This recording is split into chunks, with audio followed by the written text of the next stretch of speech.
नमस्कार साथियों, स्वागत है आपका हमारे यूट्यूब चैनल पर। सिविल सर्विस एग्जाम की तैयारी करने के वालों के लिए एक रैंडम टॉपिक लेकर आता रहता है और सभी टॉपिक यकीन मानिए काफ़ी इंपॉर्टेंट हैं और काफ़ी हेल्प करेंगे आपको इस एग्ज़ाम को क्लियर करने में। ठीक है, तो थोड़ा बहुत इंट्रोडक्शन मेरा यहाँ पर दिया हुआ है। आई एम नवीन तिवारी और पिछले कई सालों से मैं सिविल सर्विस के फील्ड से जुड़ा हुआ हूँ और हो सकता है कि मेरा अनुभव आप लोगों के काम आए। तो आज हमने एक बहुत ही इंपॉर्टेंट सीरीज़ की शुरुआत करी है जिसका नाम है timeline of the ancient India. Ancient India एक बहुत ही इंपॉर्टेंट पार्ट है जीएस का, जिसमें काफ़ी क्वेश्चंस उठ के आते हैं, तो उसी को समझने की कोशिश करते हैं आज। देखिए मैं आपके लिए क्या लेकर आया हूँ आज। This all we have the timeline of ancient India, जिसकी शुरुआत मानी जाती है, देखिए कई किताबों में दिखा हुआ है, from origins up to the 700 AD. Okay, तो हम इसमें कुछ बीसी वाले पीरियड को भी देखते हैं और कुछ देखते हैं एडी वाले पोर्शन को, कब तक, 700 एडी तक। तो शुरुआत हमने करी है यहाँ पर, देखिए हड़प्पन सिविलाइजेशन से, या कह सकते हैं कि हड़प्पन अर्बनाइजेशन। लेकिन इसका मतलब ये नहीं है कि इंडिया की हिस्ट्री इससे पहले नहीं दी हुई है। इसमें सबसे पहला पोर्शन आता है प्री हिस्टोरिक पीरियड वाला, जिसमें हम कहते हैं पैरोलिथिक एज, मेसोलिथिक और नियोलिथिक एज की जो बात होती है उसमें, यानी कि स्टोन एज की बात हो रही है। तो प्री हिस्टोरिक एज को भी आप, अगर आप चाहें तो पढ़ सकते हैं गंभीरता से, लेकिन अगर आपके पास टाइम नहीं है तो मेजर टॉपिक्स को देख सकते हैं। ठीक है, ये चलता है लगभग 1000 बीसी तक और कुछ समय तक ये ओवरलैप करता है किसके साथ, कैलकोलिथिक पीरियड के साथ। ओके, तो here is the first topic, that is Harappan civilization, जिसकी शुरुआत मानी जाती है 2600 1750 बीसी तक। लेकिन इसका मतलब ये नहीं है कि 2600 में हड़प्पन सिविलाइजेशन की शुरुआत हुई थी। कुछ बुक्स ये बताती हैं कि लगभग 3300 ईसा पूर्व से हड़प्पन सिविलाइजेशन की शुरुआत हो गई थी। ये जो फेज है आपका 2600 से लेकर 1750 बीसी के बीच में, ये इसका मैच्योर और लेट हड़प्पन पीरियड है, यानी कि इसमें इस सभ्यता का सबसे अधिक विकास हुआ था। मैं आपको अलग से नक्शे में समझाऊंगा। पहले मैं सबसे पहले इन सभी चीज़ों को आपके सामने पढ़ देता हूँ कि एंशिएंट इंडिया में कौन सी घटना कब घटी। तो शुरुआत करते हैं हम लोग किससे, हड़प्पन सिविलाइजेशन से, जिसका टाइम पीरियड रखा गया है 2600 से लेकर 1750 बीसी का, और ये हड़प्पा पीरियड का मैच्योर और लेट हड़प्पन पीरियड है। ओके, नेक्स्ट चीज आती है जो लगभग इंडिया के उसी हिस्से में डेवलप हुई थी, उसका नाम है वैदिक सिविलाइजेशन। और इसी में हम देखते हैं नियोलिथिक और अदर कल्चर्स के बारे में भी, जो इंडिया के दूसरे हिस्सों में डेवलप हुई थी। और इसका जो टाइम पीरियड रखा गया, ये रखा गया 1500 से लेकर 600 बीसी तक। ओके, तो पीरियडाइजेशन में आपको कोई दिक्कत नहीं होनी चाहिए। इंडिया के साउथ वाले पार्ट में हम देखते हैं कि मेगालिथिक कल्चर का भी काफ़ी डेवलपमेंट हुआ था। ये भी मैं आपको भी नक्शे के जरिए समझाता हूँ कि ये चीज़ें कहाँ पर डेवलप हो रही थी।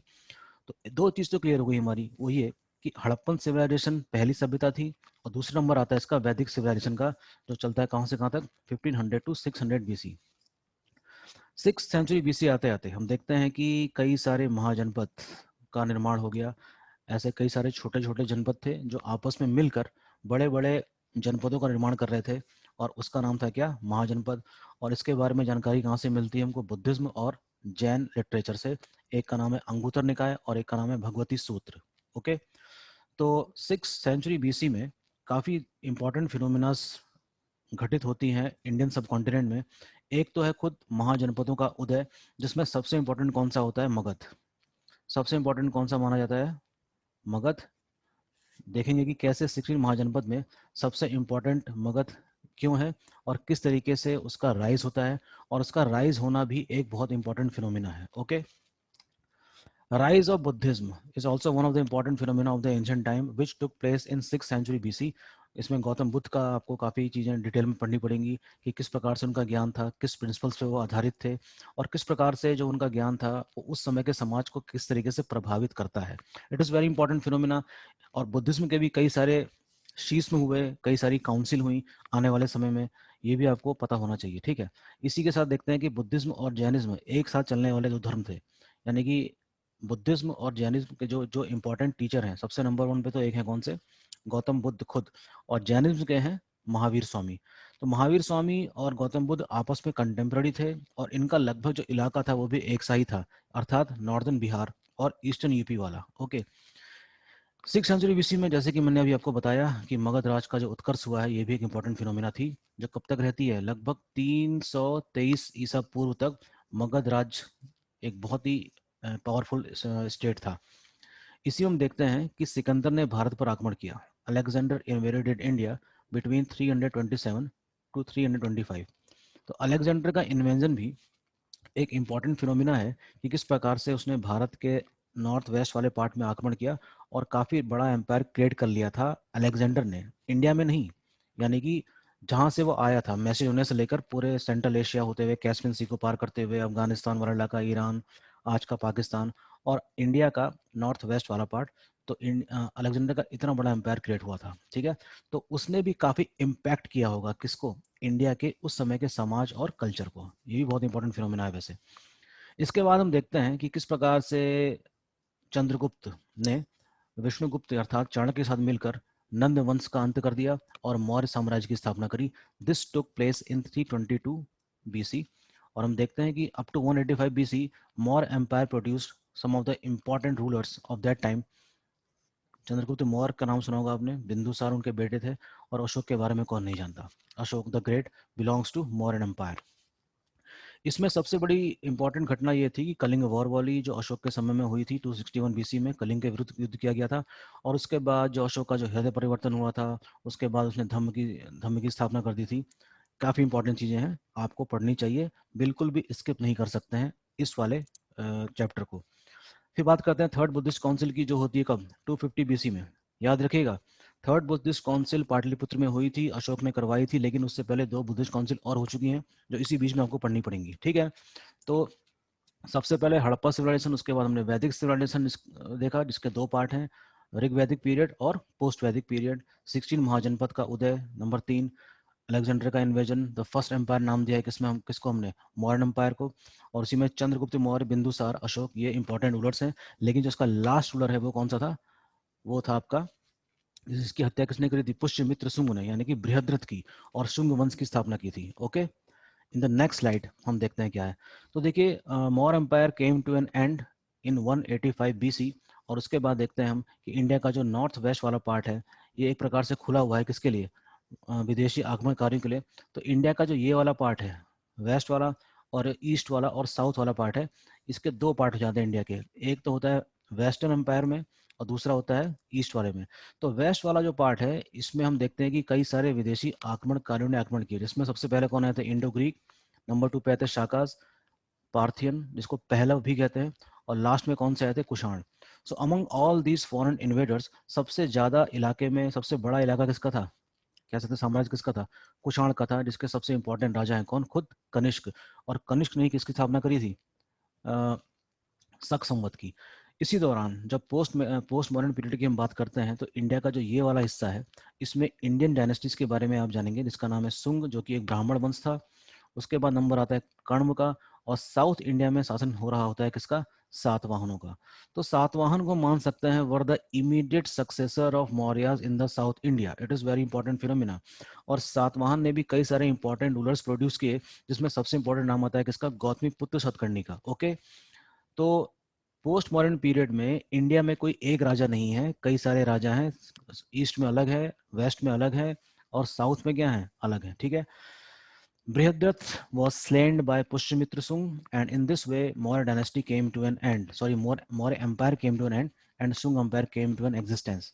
इंडो ग्रीक यानी कि हिंद यमुनों ने नॉर्थ वेस्ट पार्ट में आक्रमण किया अंडर डेमेट्रियस। डेमेट्रियस वहाँ के शासक थे जिन्होंने 180 बीसी के आसपास इंडिया के नॉर्थ वेस्ट वाले पार्ट में आक्रमण किया था, ठीक है। एक और राजा का नाम देखना पड़ेगा आपको, इसका नाम है मिनांडर, जिन्होंने 150 बीसी के आसपास का इनका टाइम मिलता है। एक आते हैं माउस, अराउंड 94 बीसी में। विक्रम एरा की स्थापना भी 58 बीसी के आसपास हुई थी। और यहाँ पे एक चंद्र नाम के कोई राजा हैं, उनका एक नाम आता है इसमें, जिन्होंने इस संवत की स्थापना की थी after defeating these foreign rulers. One of the most important event of the post modern period is what, the development of the trade and commerce। ठीक है, ट्रेड एंड कॉमर्स यानी कि व्यापार और वाणिज्य इस समय सबसे चरम पे था। लगभग 100 सालों तक हम देखते हैं कि इंडिया का व्यापार यानी कि the trade of India was carried out with the western world, that is from the Roman empire. भारतीय मसालों की डिमांड काफ़ी हाई थी, और ये वे दिन थे जब मानसून की भी खोज की गई थी, और मानसून विंड की खोज की वजह से व्यापार में काफ़ी वृद्धि हुई थी, ठीक है। सो ये भी एक बहुत इंपॉर्टेंट फाइंडिंग या डिस्कवरी रही होगी, जिसकी वजह से व्यापार और वाणिज्य में काफ़ी बढ़ावा मिला। ओके, हालांकि व्यापार और वाणिज्य यानी कि ट्रेड एंड कॉमर्स कोई नई चीज़ नहीं थी इंडिया के लिए दूसरे देशों के साथ, लेकिन इस समय मानसून की खोज की वजह से, जिसकी खोज किसने की थी, हिप्पालुस ने, उसकी वजह से ये जो इंटेंसिटी थी काफ़ी बढ़ गई थी। Very important. इसके बाद हमारी मुलाकात होती है एक ऐसे राजा से जो काफ़ी महान था, कुषाण साम्राज्य का, जिसने 78 से लेकर लगभग 105 एडी तक शासन किया। और among all the foreign invaders, Kushan was supposed to be the Kushan ruled over the major portion of the north India. और इनके यहाँ पे स्थापित होने से कई सारी नई संस्कृति का भी विकास हुआ था। गौतमी पुत्र सतकर्णी जो कि सातवाहन के सबसे महान सम्राट थे, उनके बारे में भी आपको पढ़ना चाहिए कि ये किसके समकालीन थे, किसके कंटेम्पररी थे। Okay, next slide again very important. ये देखिए, रुद्रदमन वाज द शक रूलर, द ग्रेटेस्ट शक रूलर। इसके बारे में जानकारी मिलती है हमें गिरनार अभिलेख से भी, ठीक है, इनका जिक्र वहां भी है। और हम देखते हैं कि पोस्ट मॉडर्न पीरियड के बाद लंबे समय तक फॉरेन इन्वेडर्स और इंडिजिनियस डायनेस्टी का शासन चलता है। और काफ़ी समय बाद लगभग 300 एडी के आसपास इंडिया में फिर से एक नया एम्पायर स्टैब्लिश होता है जो पॉलिटिकल स्टेबिलिटी प्रोवाइड करता है लंबे समय तक, and that is up to the 550 AD. इसके पहले राजा कौन से हैं? चंद्रगुप्त फर्स्ट हैं, 319 से लेकर 335 तक, और इन्होंने महाराजा धीराज की उपाधि ली थी। It means what, he was supposed to be the first important ruler of Gupta ruler. और गुप्ता एम्पायर भी का एक बहुत इंपॉर्टेंट महत्व है भारत के प्राचीन इतिहास में, ठीक है ना। इस पीरियड को क्लासिकल एज भी कहा जाता था क्योंकि कई सारे फील्ड में डेवलपमेंट हुए थे, चाहे वो साहित्य हो यानी कि लिटरेचर, चाहे वो और प्रकार की जो साइंस एंड टेक्नोलॉजी हो, उस सभी पीरियड में, उस वाले पीरियड में इन सभी चीज़ का डेवलपमेंट हुआ था। तो हम कह सकते हैं कि all round progress was achieved in the Gupta empire. Okay, इसलिए से इसको क्लासिकल एज भी कहा जाता है। क्लासिकल एज का नाम दिया गया है इस वजह से क्योंकि लिटरेचर के क्षेत्र में काफ़ी वृद्धि हुई थी। जैसे कि इसमें सबसे इंपॉर्टेंट नाम आता है कालिदास का, याद रखिएगा बात को। फाहियान नाम के एक चीनी यात्री हैं जो इस समय भारत की यात्रा में आए थे चंद्रगुप्त सेकंड के समय में। और चंद्रगुप्त सेकंड का समय ही सबसे इंपॉर्टेंट माना जाता है क्योंकि इन्होंने कई सारे विद्वानों को अपने दरबार में संरक्षण दे रखा था, जिसमें कालिदास भी थे। इसी प्रकार से समुद्रगुप्त के बारे में अधिकतर जानकारी मिलती है किस चीज़ से? उनके अभिलेख से, जिसका नाम है प्रयाग प्रशस्ति, ठीक है। तो प्रयाग प्रशस्ति एक इम्पॉर्टेंट क्या है, अभिलेख है, जो किसके बारे में जानकारी देता है हमको? समुद्रगुप्त की, उनकी मिलिट्री अचीवमेंट की, और किस प्रकार से उन्होंने ऑल इंडिया साम्राज्य स्थापित किया था। बहुत इंपॉर्टेंट है, you can not skip it. Eran अभिलेख का जिक्र होता है जो लगभग 510 एडी के आसपास का है। भानुगुप्त उस समय के शासक हैं। और हमें पहली बार जानकारी किस चीज़ की मिलती है? सती सिस्टम की। ओके, तो in this way Aaron inscription is one of the most important inscription as far as the Sati system is concerned। तो पहला हमको प्रमाण मिलता है किस चीज का? सती सिस्टम का, इंडिया में। सती सिस्टम क्या है ये तो डिस्कस करने के लिए काफी लंबा समय चाहिए हमें, लेकिन विष्णुगुप्त के बारे में जान लेते हैं कि he was the last Gupta ruler. Okay, मैं ये सब चीजें जो आपके सामने लिखी हुई हैं इसको पढ़ दे रहा हूँ, इसका मतलब ये नहीं है कि ये मैं बहुत जल्दी में आपको, बहुत जल्दी में हूँ। मैं आपको अभी एक ब्लैंक पेज में इसकी एक पूरी सीक्वेंस बनाऊंगा आपके सामने, तब आपको पूरा समझ में आएगा कि मैं कहना क्या चाह रहा हूँ। Okay, now coming down to the post Gupta period. Post Gupta period लगभग 150 साल का माना जाता है, जो 550 से लेकर 700 ईसी तक चलता है। इसमें कई सारे शासक हैं, नॉर्थ में, मिडिल में और साउथ में। तो तीन इंपॉर्टेंट रूलर्स के बारे में जानेंगे जो इस समय सबसे अधिक डोमिनेट करते हैं, जिनका भारत के इतिहास में काफ़ी महत्व है। एक तो है हर्षवर्धन जो नॉर्थ पार्ट में शासन करते हैं बिटवीन 606 टू 647 एडी। एक राजा का नाम आता है Pulakeshin second who belongs to the Chalukya dynasty of Badami. He ruled between 610 to 642. One more king, that is Mahendra Varman of Pallav dynasty, he ruled between 600 to 630। इसका मतलब ये हुआ कि जो तीनों इंपॉर्टेंट राजा हैं ये आपस में क्या थे? कंटेम्पररी थे, अर्थात क्या थे? समकालीन थे। तो याद रखने वाली बात है, कभी कभी कंटेम्प्रेरी रूलर्स के बारे में भी नाम आपको अगर याद रहे तो आपको आसानी होगी क्वेश्चन को सॉल्व करने में। इसी प्रकार से देखेंगे ह्वेनसांग के टाइम पे, सॉरी हर्षवर्धन के टाइम पे ह्वेनसांग नाम के चीनी यात्री एक और आए हैं इंडिया में, और लगभग पूरे इंडिया में घूम रहे हैं ये। उस समय के समाज का वर्णन भी करते हैं अपनी पुस्तक जिसका नाम है सी यू की। और भारत को उन्होंने यिंतु नाम का शब्द दिया है, और उसके जरिए उन्होंने भारत की उस समय की दशा में प्रकाश भी डाला है। तो इस लिहाज से इनकी बुक काफ़ी इंपॉर्टेंट हो जाती है, ठीक है। तो Hiuen Tsang paid visit to Pallava dynasty also and to the court of the Harshvardhan also. Okay, so Hiuen Tsang is considered to be what? He was considered to be the prince of travelers among all, ठीक है, इसलिए इनका काफी महत्व है। तो जिस समय इंडिया में, नॉर्थ इंडिया में हर्षवर्धन शासन कर रहे होते हैं, तो बहुत दूर सऊदी अरेबिया में एक बहुत बड़े धर्म की स्थापना होती है, rise of Islam is one of the most important phenomena, not only for the as far as the history of India is concerned, जबकि इसने पूरे विश्व को प्रभावित किया है। तो rise of Islam need to be handle very carefully, और देखना चाहिए कि इसका जो विस्तार है वो सिर्फ इंडिया की तरफ नहीं, लगभग दुनिया में हर जगह हुआ। ठीक है, very important. Arab invasion of Sindh took place in 712 AD. तो 712 में इस्लाम की स्थापना करने के बाद, काफी सालों बाद, लगभग 90 साल के बाद, हम देखते हैं कि मोहम्मद बिन कासिम नाम के एक व्यक्ति हैं जिन्होंने भारत पर आक्रमण किया, and he was the first Muslim invader in India. He invaded in Sindh. Sindh वाला इलाका जो है वो उस समय इंडिया का हिस्सा था। ठीक है, तो यहाँ पर आक्रमण किया था। तो इस तरीके से यहाँ पर हमारी जो एंशिएंट इंडिया वाला जो प्रोग्राम है वो यहाँ पर आकर खत्म होता है। तो इसका मतलब क्या हुआ? अब मैं आपको इस ब्लैंक पेज में समझाने की कोशिश करता हूँ कि अगर मैं यहाँ पर एक पॉइंट मान लेता हूँ कि यहाँ से चलिए एंशिएंट इंडिया की शुरुआत होती है, तो मैंने एक खींच दी यहाँ पर लाइन। ओके, और यहाँ पर मैंने dot dot dot dot line बना दी है, और यहाँ पर मैंने एक डार्क लाइन फिर से खींच दी है। अब मैं आपको इस लाइन का मतलब समझाता हूँ। तो यहाँ से लेकर यहाँ तक पूरा मान लीजिए क्या, यहाँ पर मैंने लिख लिया प्री हिस्ट्री। यहाँ पर मैंने क्या लिख लिया? Pre history. और यहाँ पर मैं लिख देता हूँ 712 एडी। और मैंने यहाँ पर एक लाइन खींच दी, और जो मैंने डॉट डॉट बनाया है इसको मैं मान लेता हूँ 712 से लेकर 1200 एडी तक। It means what? This period is called as what? Pre medieval India.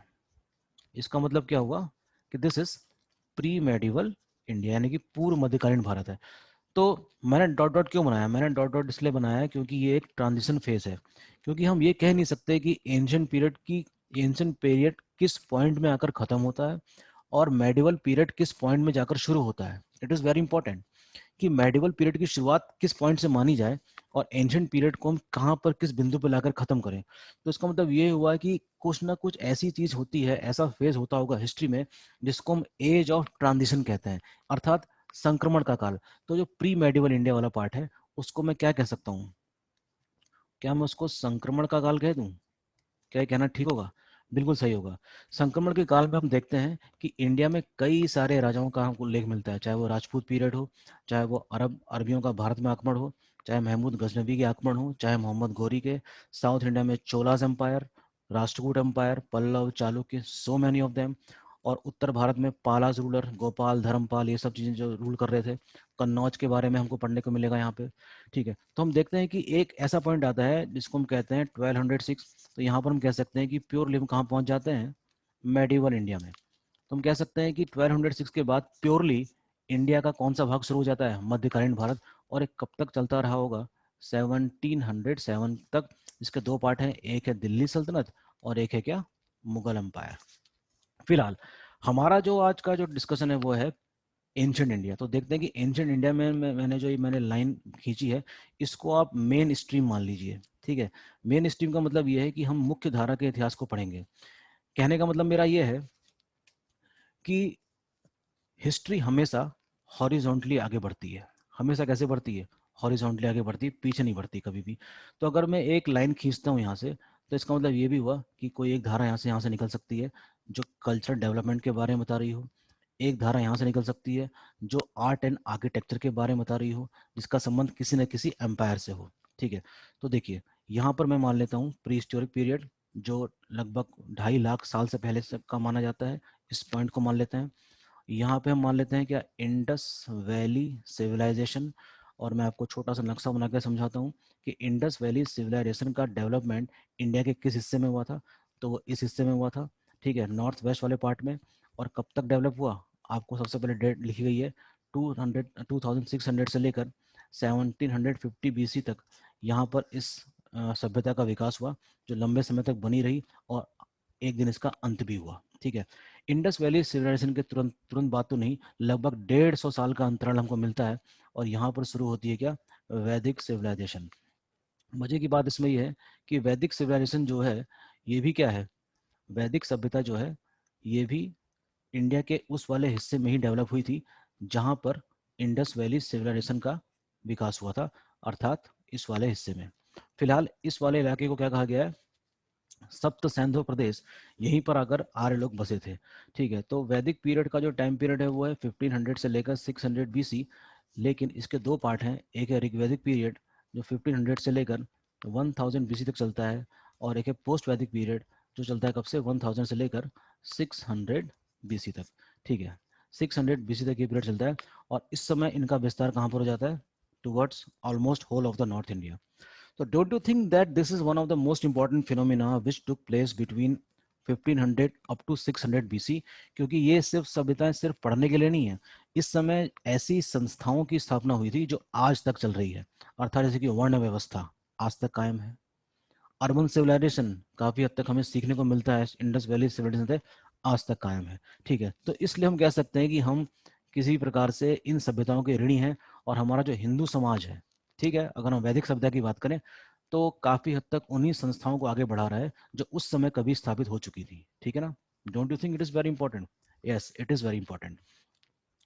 सो मैं यहाँ पर एक पॉइंट पे लाके रोक देता हूँ इसको, जिसको मैं लिखता हूँ यहाँ पर 6th century BC। ठीक है ना, यहाँ पर मैं लिख देता हूँ क्या, 6th century BC। तो 6th century BC एक बड़ी इंपॉर्टेंट फिनोमिना है, जहाँ पर दो घटनाएं आपको देखने को मिलती हैं।